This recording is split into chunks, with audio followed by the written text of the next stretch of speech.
It's a good theme. 24/7, 365 days, for as long as we are breathing as mortals walking this planet. It's a very good thing to contemplate. Living in the mystery and loving it. Not an easy thing to do.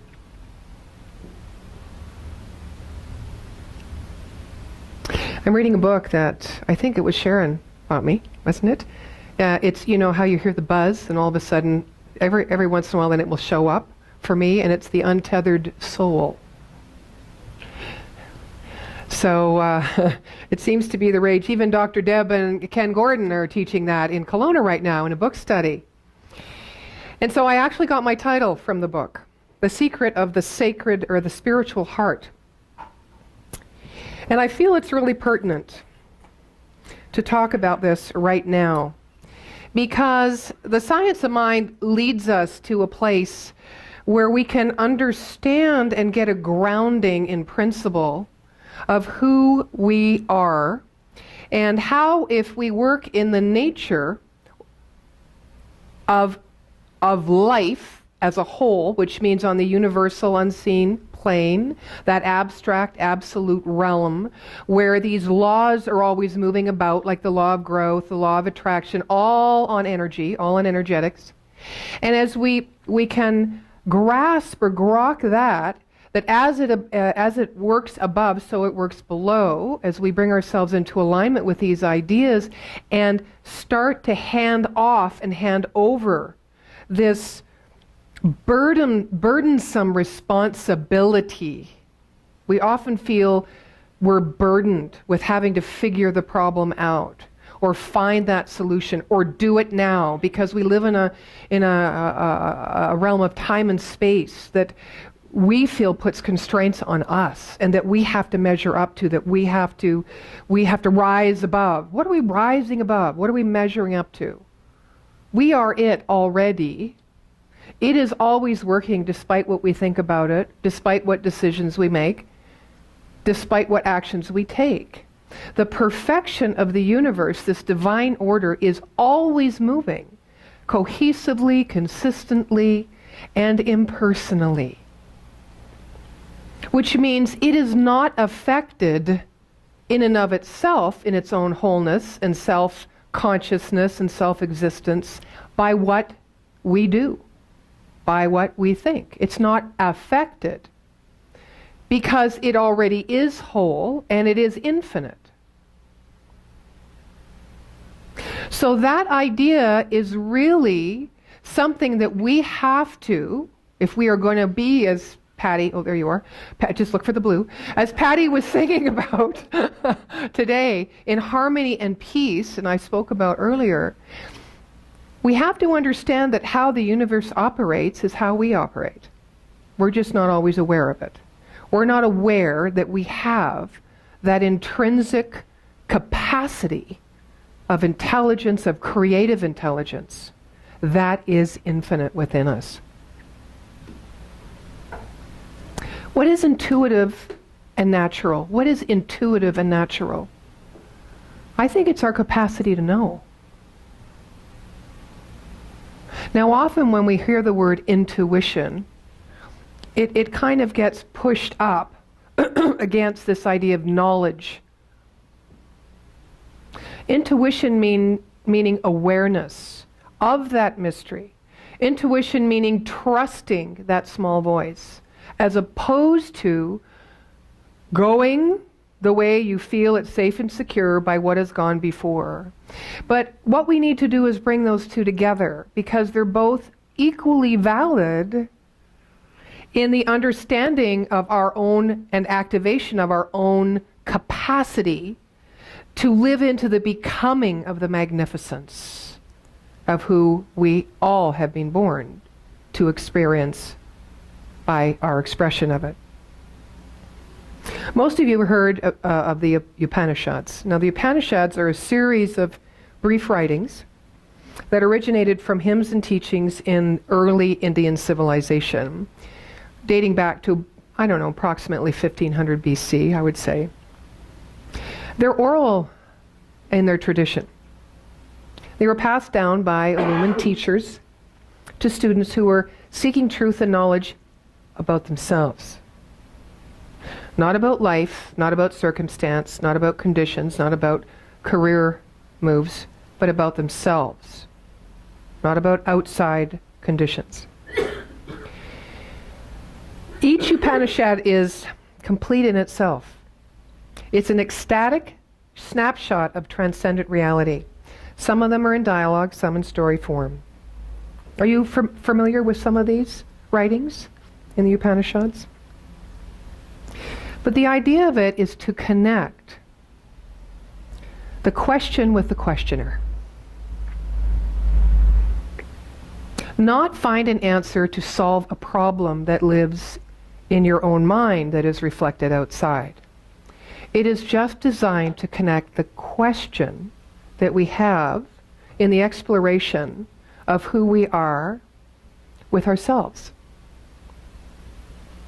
Here's an example. It's on the self. It is very difficult to actually put the self into words.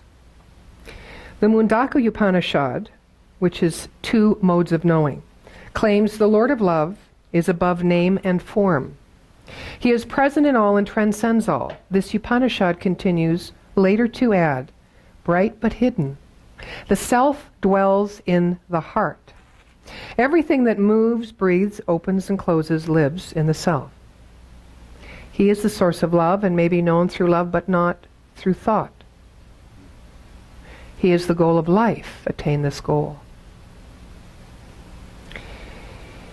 Now the Aitareya Upanishad, which is the microcosm of man, inquires into the exact nature of the self and answers. It is the self by which we see, hear, smell, and taste, through which we speak in words. Is self the mind by which we perceive, direct, understand, know, remember, think, will, desire, and love? Are these the self? No, they are but servants of the self. The self is pure consciousness. This self is in all. Now, when we use the word self, myself, ourselves, when we most commonly think about this, we don't think about it as pure consciousness or the self that lives in all. We most commonly think about it as independent of this pure consciousness.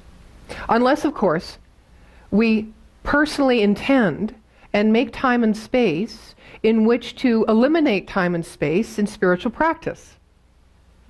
Then we start to get this feeling of connection, that the nature of being of all in the abstract absolute realm, and universally speaking, the macrocosm is truly that which we are. But most of our days are spent thinking the self is something smaller than, less than, that needs to expand to reach up to, understand, grasp, intend to be one. We come here for that feeling. We do other things in our life. We choose people sometimes because when we are with them, we remember. We have the practice of tithing to our spiritual source, which doesn't mean it's outside of us, but it means that person, place, or thing that has reflected the remembrance back to ourselves of this connection, that the self is pure consciousness. To be aware that we are aware, rather than turning consciousness to focus on an object of engagement. To be aware that we are aware. There's not a lot of instant gratification in that, in the way that we commonly look for things, right? Because we live in the physical world and we like to see the fruits of our labor. You know, the outer achievement, the outer recognition. Because we have been raised in a race consciousness, from all points on the map, whether it's religion or government or generationally, people who are authority that love us and want the best for us, who are ingrained with this idea of separation. That matter and spirit are not one thing. That cause and effect only happen between the person and the thinker and what's going on outside of us as the fruit of our labor. So we have to always find our way back into the truth. But let that not separate us out from this material world.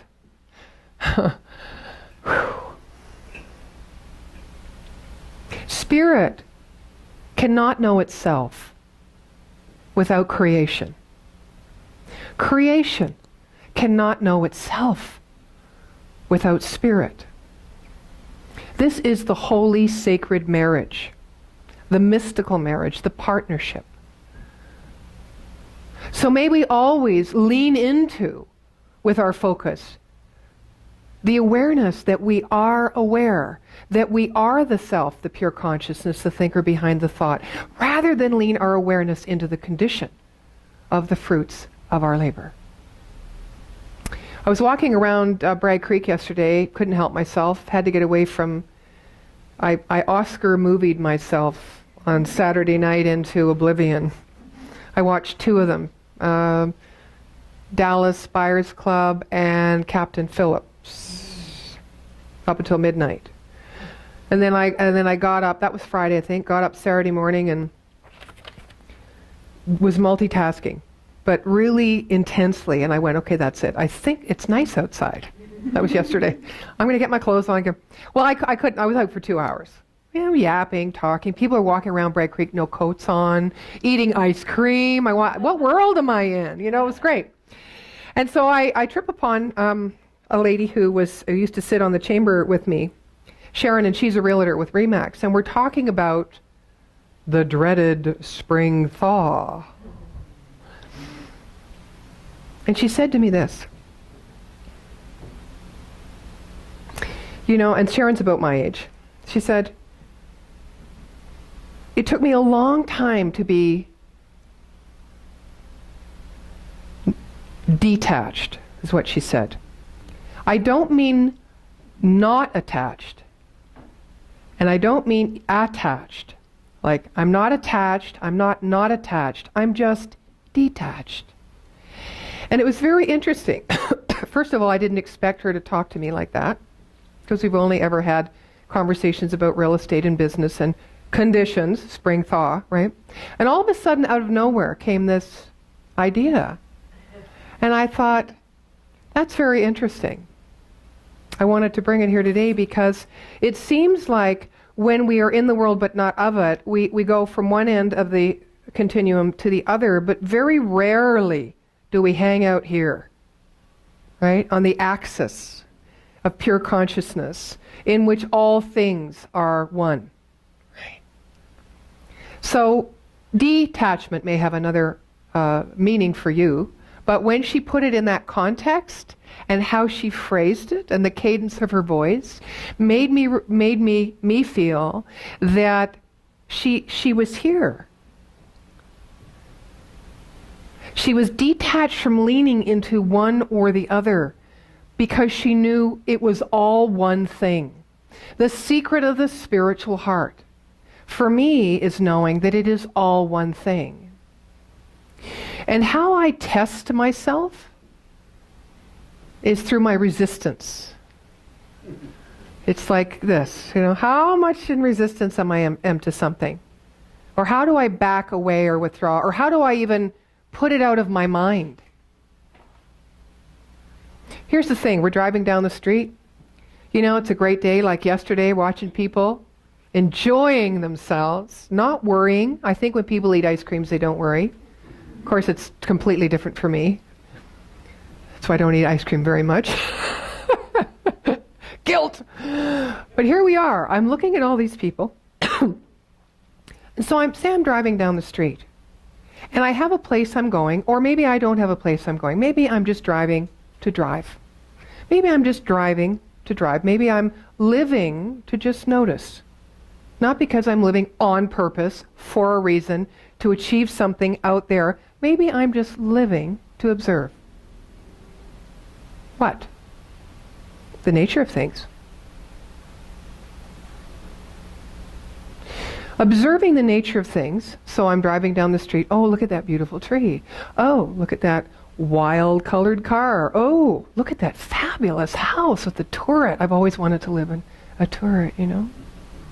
But just noticing, not necessarily identifying myself like I just did with that last comment. I noticed. See how hard it is? Yeah. But just noticing.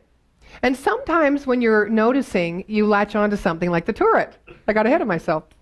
And all of a sudden, the relationship with the turret starts to take your observational capacity away, right? It starts to narrow you in on something, and then you start to think about that thing.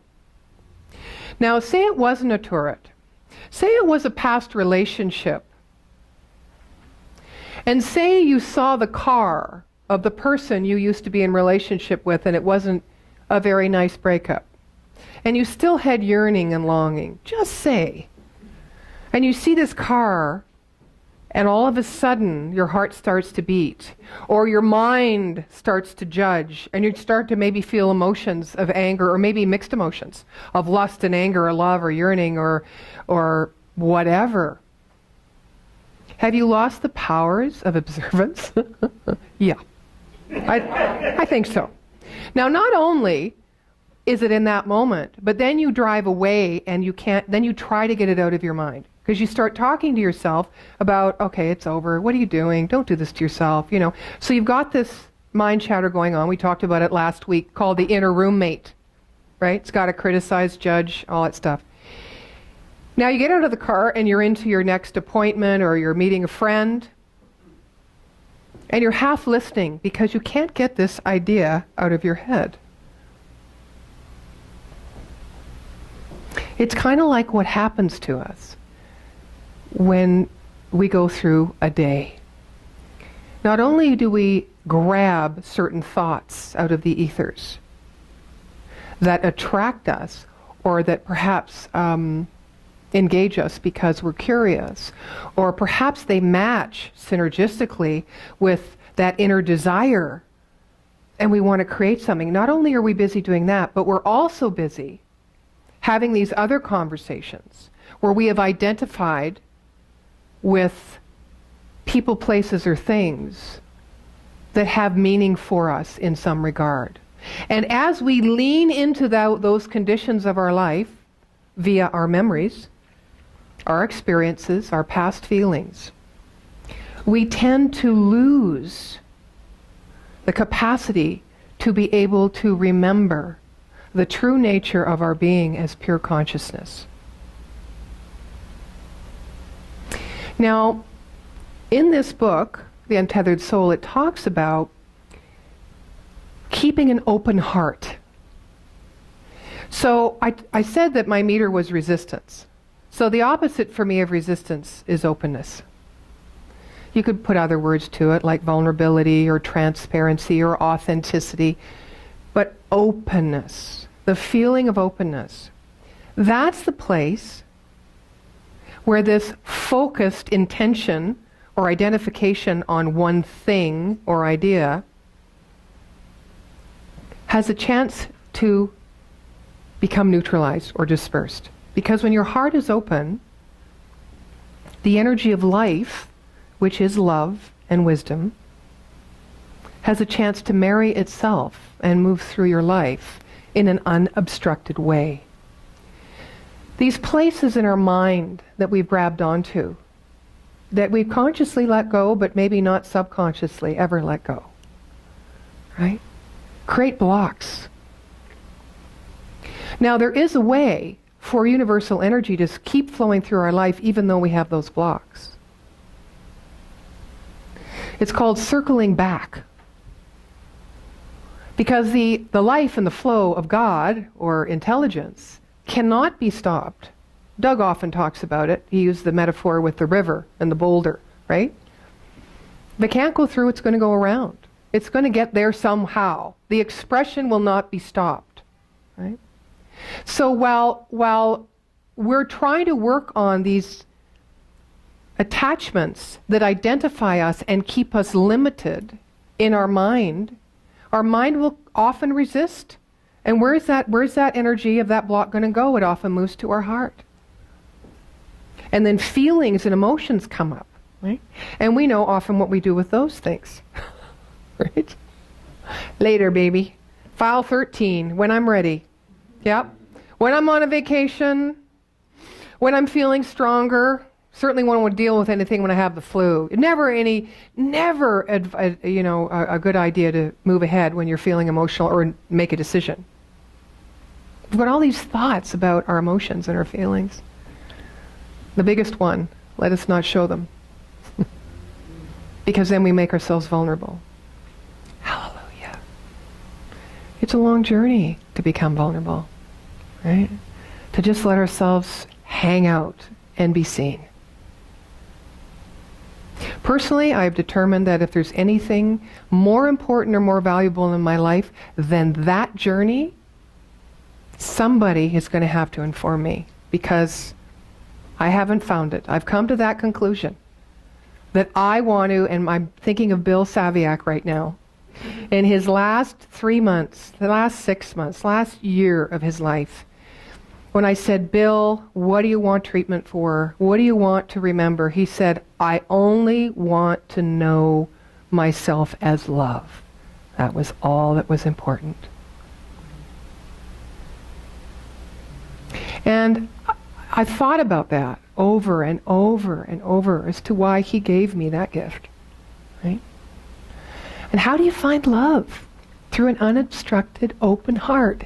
That's the secret of the spiritual heart. And it doesn't mean that if you're in your heart, that your mind has gone on a vacation. I used to think that. Joyce Helen?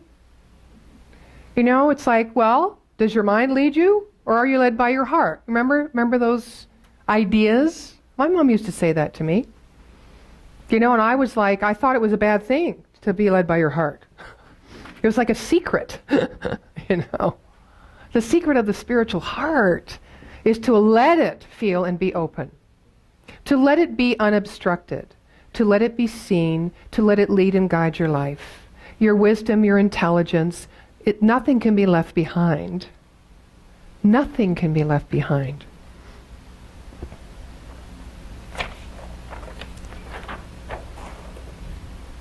Listen to this. This comes from the Upanishads. Lead me from dreaming to waking. Lead me from opacity to clarity. Lead me from the complicated to the simple. Lead me from the obscure to the obvious. Lead me from intention to attention. Lead me from what I'm told I am to what I see I am. Lead me from confrontation to wide openness. Lead me to the place I never left, where there is peace and peace. Lead me from confrontation to wide openness. The only eternal relationship anyone ever has is with the higher self. And the real spiritual work, the secret of the spiritual heart, is self-love.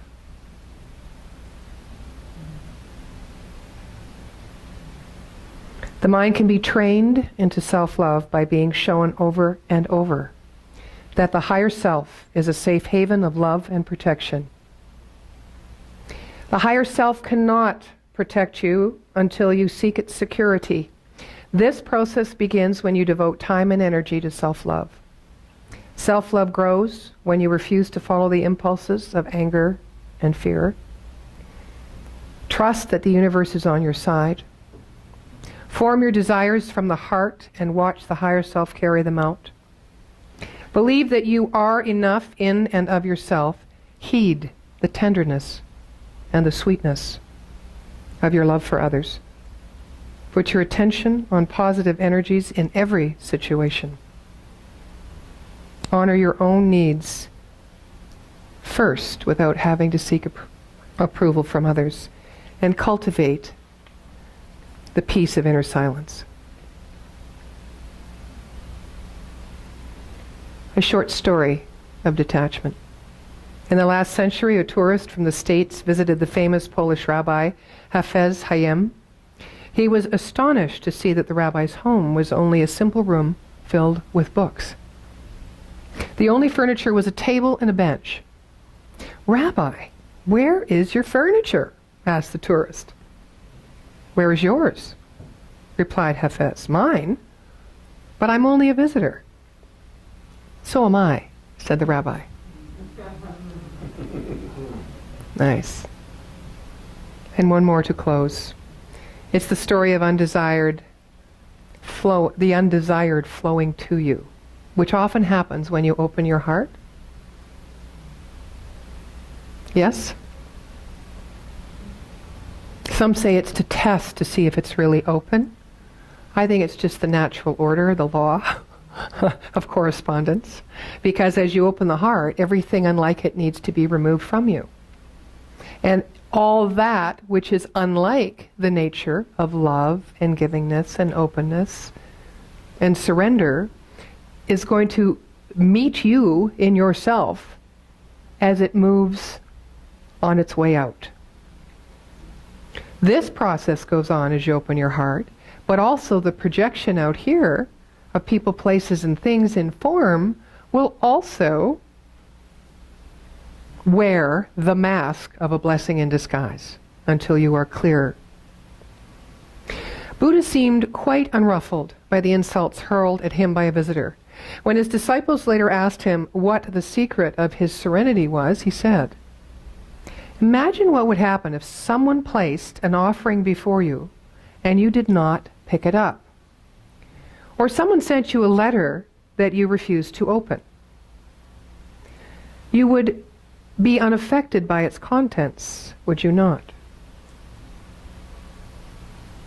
Do this each time you are abused, and you will not lose your serenity." Detachment, not attachment, not non-attachment, because often with that comes resistance. Just acceptance, detachment. Because that within you that is projecting outward is that which comes to you undesired, that makes you feel however you feel. I'll wrap it all up in this idea of less than, dishonored. Is only that within you rising on its way out as you open your heart, knowing that you are the pure consciousness. That is, to me, the secret of the spiritual heart. Pure consciousness, that your spirit is in all. And so it is.